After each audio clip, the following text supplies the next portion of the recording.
Anyway, this is Dream Queen, and this is when I started free-flowing with the whole image of the Queen, and just thinking, well, now I can do what I want with this image. I can play around with it, and this is what I've become known for in Britain within the art world, for doing strange, complicated reading images of the Queen. This is watercolor, and it's 5 foot by 4 foot again. And next one, please. And this is El Dorado, and it's 9 foot by about 7 foot, something like that.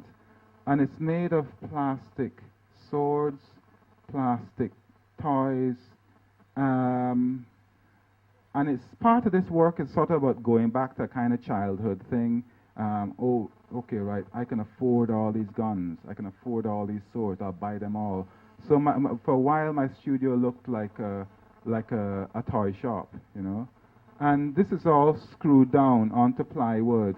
And when I was a kid, I used to have fantasies of one day I will go around the corner in the bush, some trail or the other, and there it will be, this golden city just glinting through the thing. And I got fascinated with that idea. But the idea of something unattainable.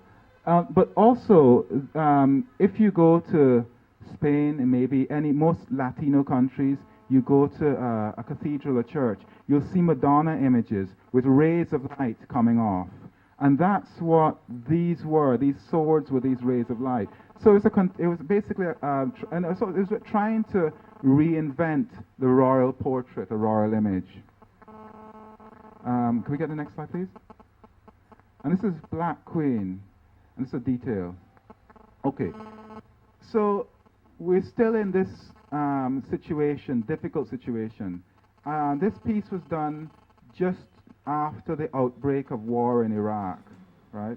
And 3 weeks into doing this piece, there was a bombing at the Atocha train station in Madrid. The result of this was fear on the underground.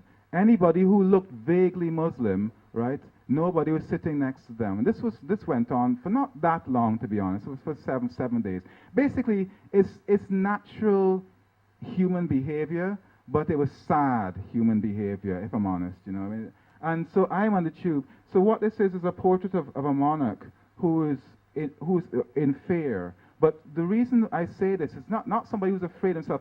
The Queen meets her minister, Prime Minister, on a very regular basis.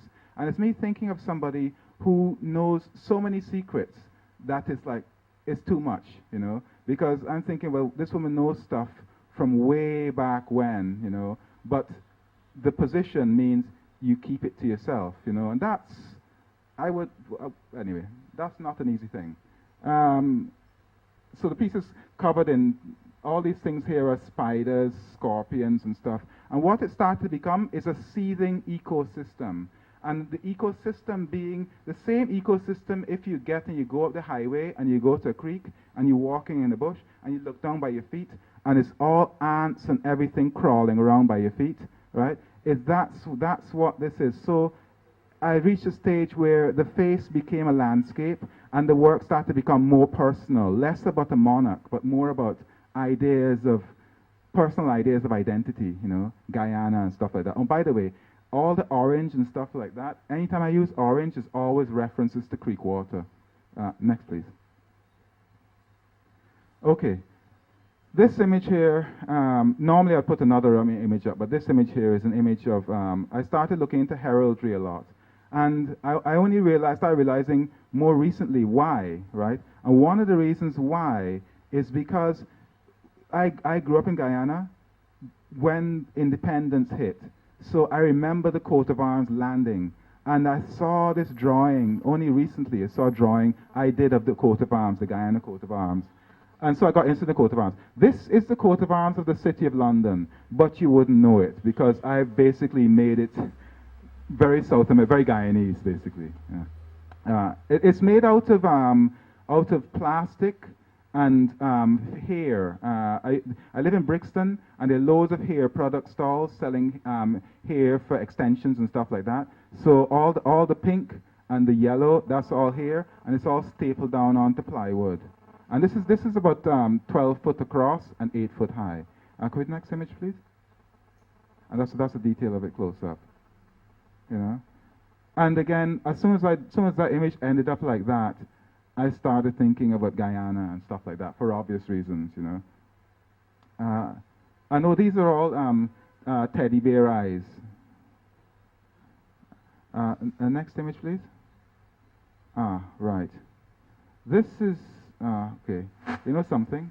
I had this problem before with these images at the talk.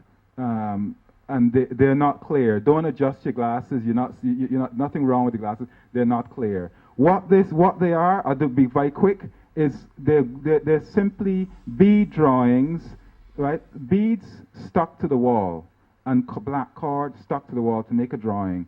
This here is images in Bristol, right? Sorry, Liverpool. It's from a local museum there, and that's the scale of it. So it's massive. It's in a new building, and it's all the whole thing is about slavery.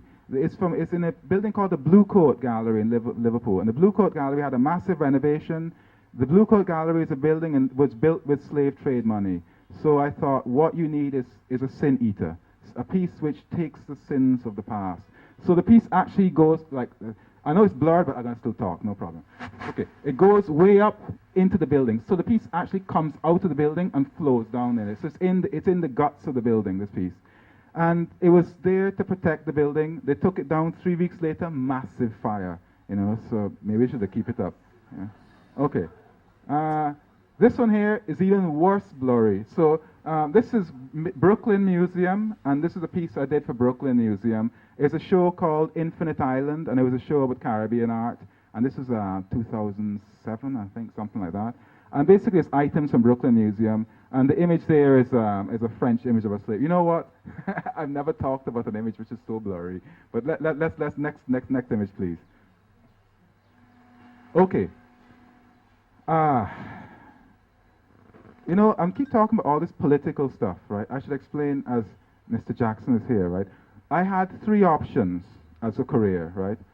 Artist was one, and I told my mother when I was 14, and she must have been heart-hurt here, you know, look, Mommy, look how we're struggling, man. I'm never going to be no artist, man. This is a bad idea, you know. And then I thought, well, you know what? I want to be a historian. Then I thought, you know what? I know that. I want to be an archaeologist, man. So I went to see Dennis Williams, and Dennis said, well, Hew, you know, archaeology in South America is a very particular thing, you know what I mean? You have to go in the bush and stuff like that. There's mosquitoes and stuff. It's a rough bit. And after this conversation, I came out very chastened. I thought, you know what? I'm not going to be an archaeologist. Which, to be fair to him, I would have been better off taking his offer, you know, even if just for a while. Okay. So, and the other option was I was going to go and do something in the UN, right? Well, as a result, it turned out it wasn't me who went and do stuff in the UN, but I've got 3 friends, Guyanese friends, working in the UN. So the political stuff went up in this. Okay, so this piece here is called King Creole.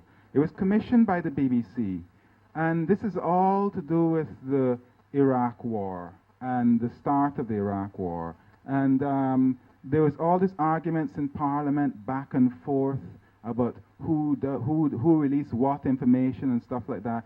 The result of this, the head of the BBC had to leave, right? And the BBC were very upset about this. So I thought, well, what I propose for your new building is this piece, which is the parliamentary symbol with a skull and crossbones on top of it. And I thought they're never going to go for this because everybody's terrified about their jobs and stuff. They went for it, and that's the piece.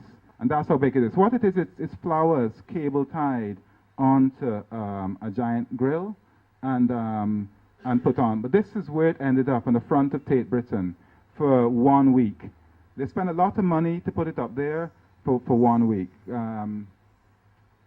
Long, complicated process, block off road and stuff like that. But anyway, look, next image, please. Okay. Chariots of the Gods. Chariots of the Gods is the title of a book from the 70s about the idea that I don't know, all the Nazca lines in Peru. That's all aliens from space. From space. All these, there's some of these Mayan images. That's really spacemen, you know. And it was a very clever sell by this guy. And what this is, it's a piece which is it's a composite of many images, ethnographic images, like what you have at the Walter Roth Museum. The head is an Easter Island figure. These are Benin bronzes from Africa. There are also Inca mummies and all stuff from this museum. This is thread, cord, and gold beads. This is any cheap gold beads you could buy in the shop, sewn onto cloth, and it's 15 foot high, so it's quite big. But when it finished, though it's from all these ethnographic things, it's all put together. When it finished, it made me think of images I saw when I was a kid of Macanaima, you know, ideas of Amerindian deities, which is what tends to happen with me when I do a piece of work. Somewhere in it, it will come to some sort of Guyanese fruition or something like that. Can we get the next image, please?